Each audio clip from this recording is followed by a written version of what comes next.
ESPN 1240 and online at WBBW.com.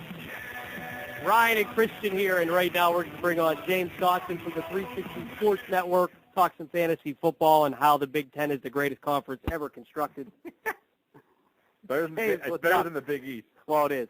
Way better than the Big East, whoever the hell's in it. James, how are you? I'm doing well, gentlemen. How about yourself? How did week 1 go? Very bad. Oh, you mean in fantasy? I did all right. I went 2-2. I'm only in 1. I lost at the very end because I didn't start Maurice Jones-Drew, and but the main reason I was winning until the end of the night, and my opponent had McFadden, and McFadden ran him 800 times and threw the ball to him 900. So I lost 152 to 128. Hey, it's going to happen. Let it happen early, and, you can't predict injuries, and that's the only reason Jones-Drew got half the touches that he got. So that's true. But looking at my team, though, I'll tell you, Reggie Wayne, I pray that's how Andrew Luck is going to target Reggie Wayne this year. That was fantastic. That helped me out. Everyone else came through for me. Yeah, everybody was so low on Reggie Wayne at the beginning of the year, and I couldn't figure it out because you know that they're going to let Andrew Luck throw the ball, and who else are they going to throw it to? Wayne and Fleener, because you know that Donald Brown isn't the greatest pass catcher, and Austin Collie has more concussions than Jawed Best even. So people should have been looking at Wayne higher, and he's somebody that if people didn't draft him, which surprisingly a lot didn't, he could be available on your free agent markets right now too. I want to talk about Pierre Garçon. Now, I benched him this week because I just decided to go with Antonio Brown, Reggie Wayne, and go with 3 running backs. I saw the game he had. Now, 80% of what he got was on one play. Do you think Pierre Garçon is worth starting yet? Maybe a flex play, or is it maybe more of a wait and see still, and would you still be playing 3 running backs a week? You don't fall into that 3 running backs a week montage. That was definitely the case a few years ago, definitely not as much the case anymore. Now, if your third wide receiver is like a team's third wide receiver, then you should definitely look at running backs. As for Garçon, yes, take his stats with a grain of salt because he had an 88-yard touchdown catch. But he was still receiving solid targets, and more than anything, the Redskins go to St. Louis this week. They're playing in a dome. They're playing against the team who gave up the most passing yards in week 1. I think that in and of itself is why Garçon should be a must-start for your team this week. So if I'm going to go with Reggie Wayne, Antonio Brown, and Pierre Garçon, and I leave Anquan Bolden and Santonio Holmes on the bench, that's a good play? I think so. Bolden you might want to consider, but I think I want to see another week before I'm going to go and throw him right in because I've seen Ravens wide receivers do that to me before. They have a decent week, and then the next week they're getting 2 targets. So definitely keep them there. I think those are definitely the 3 that you should have in your starting lineup right now. And final one for me, Jay Cutler. Started off absolutely terrible, but finished with 21 completions, 333 yards, 2 touchdown passes. It definitely appears that offense in Chicago is no longer going to be ground and pound. They're still going to run Forte, but Cutler is going to throw. I want to pretty much stick with him over Phillip Rivers pretty much from here on out. The only thing, and I was talking about Ryan about this in hour number 1 of the show, is that the thing with Cutler is the only thing that can kill you with Cutler is his interceptions. Right, exactly. And that's something, especially this week, playing at Green Bay, playing at Lambeau Field, no matter how badly Green Bay's defense played, really their pass defense wasn't terrible except for one terribly blown coverage against Randy Moss. But mainly Green Bay gave up the chunk of their yards on the ground. They actually were the 6th best defense in week 1 in terms of pass defense. And one other thing, Jay Cutler, when he plays versus the Packers, he has 7 touchdowns, 11 interceptions. So you mentioned it right there. His interceptions are a problem, but that's especially prevalent against Green Bay. That being said, versus Rivers, though, I never trust Phillip Rivers in the North Turner offense. Sometimes they'll go and throw a lot of balls, or sometimes they'll play too conservatively, and he'll have maybe 1 touchdown if you're lucky. Cutler may have more negative points, but he's got he will, without a doubt, he'll at least have a lot of passing yards, and he'll have a couple touchdowns to make up for it, even if he does have 2 or 3 interceptions. So I think Cutler, you got to go over Rivers this week.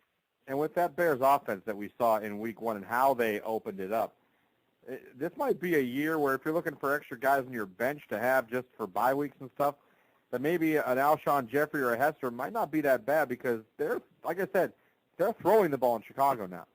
They are, and I like Alshon Jeffrey as a safety pickup right now, not to pick up to start immediately, but definitely someone if you have, say you had a Roy Halou or an Evan Royster type thing on your bench, and you now know that you definitely can't trust a Shanahan running back, then yes, drop one of them, pick up someone like an Alshon Jeffrey who can come up big in the later weeks, maybe not right away, but down the stretch. All right, James, we were talking about Jay Cutler here for a while. Now, my quandary actually involves him. Do I start Cutler at Green Bay Thursday or Tony Romo at Seattle? I start Romo mainly because I trust Romo going to Seattle more than I would trust Cutler or really any quarterback having to go to Lambeau Field to play. I think Romo showed what he can do. They're going to be balanced, but he's going to get his yards. He's going to get his touchdowns. He's got 4 great targets out there, 3 wide receivers, and, of course, Witten the tight end, not to mention the running backs. I think Romo is the safer pick with the bigger upside. So safety and upside, you got to go Romo. How about this one? I picked up Kevin Ogletree. Any reason to believe he will get anything close to what he did last week? Don't expect him to match what he did last week. That being said, there's no reason that he couldn't. With everybody focusing their attention on the outside guys of Austin and Dez Bryant, Ogletree is just eating up over the middle with 9 catches. That's unbelievable for him. And not to mention, those 2 are injury prone. So if one of them goes down, Ogletree sees even more snaps. So Ogletree is somebody, he has to be on your roster if he's in free agency. You need to pick him up right now. And I would say for most people, depending on your bench, you're almost guaranteed to be starting him this week, I think. See, if I start him, I would have Romo, DeMarco Murray, and him playing. I feel like I don't want 3 Cowboy players playing in case they end up scoring 10 points. But I do have, that's tough, so I don't know what. But I have C.J. Spiller on the bench. I should have started him. Wasn't thinking. Would you start C.J. Spiller over Trent Richardson? Yes, absolutely I would. C.J. Spiller is going to be getting almost all the carries now with the Fred Jackson injury, at least for the time being. Trent Richardson, he got touches. I give him that. But the yards weren't there because the offensive line wasn't there because the quarterback play just wasn't good enough to, and wide receiver play for that matter, wasn't good enough that they could stack the box and everything. So until Richardson can pull off a game, especially as a rookie, keep him on your team for sure, but get him out of your starting lineup. C.J. Spiller, again, I don't expect him to get 190 yards again, but a 100-yard day is definitely possible, and I actually expect it.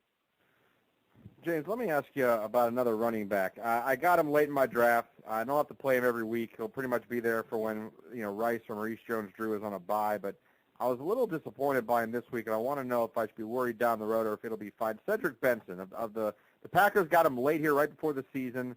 He only got 9 carries, which I was kind of surprised at against the Niners, which I know is one of the best defenses in the league. But is he going to still be splitting carries, or is he going to end up taking that role over and probably getting that 15 to 20 carries a game?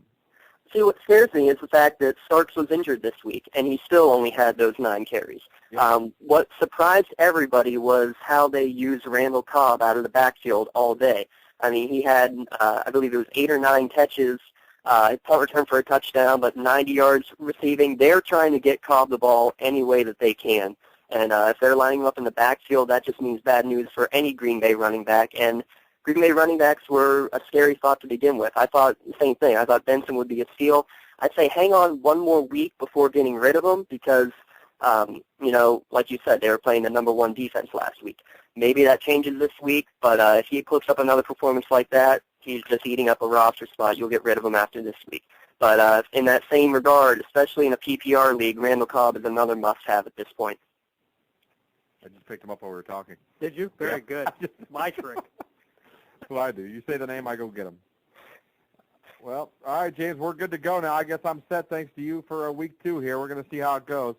I hope I get a win. I don't want to start this all over. I've never won a fantasy league in my life. 1 week at a time, and it's all about working that waiver wire and Again, knowing your league. If I mean, some people, their league is set up that even in the middle of the week when somebody's playing, so like when Ogletree was playing on Thursday night and he was doing well, some leagues have it set up you could pick up your guy right then and there. You can't play him for that week, but you already have him for next week. So that's another thing to like we say all the time. I did do that. I did that with Ogletree. I picked him up like right during the fourth. I was like, you know what? I'm going to just see what happens with this guy. And it's worth doing that, especially when a player puts up those big numbers or if an injury happens. If you're watching the games on Sunday, you can pick it up right there. Having that smartphone with the Yahoo or the NFL Sports app on there that you can do it right there on your phone in 2 seconds. It's good to be ready for it, and sometimes it's worth taking that little bit of a risk because you can immediately drop them right back if things don't go well. And there's no point in keeping someone like a Cedric Benson on there when you can take a risk on someone like a Randall Cobb or a Kevin Ogletree. All right, James, before I let you go, let's let you plug the website and tell people where they can get all the information. Absolutely. We're at 360sportsnetwork.com where we're doing fantasy football advice left and right. We want to hear your start and sit-in questions any way that we can help.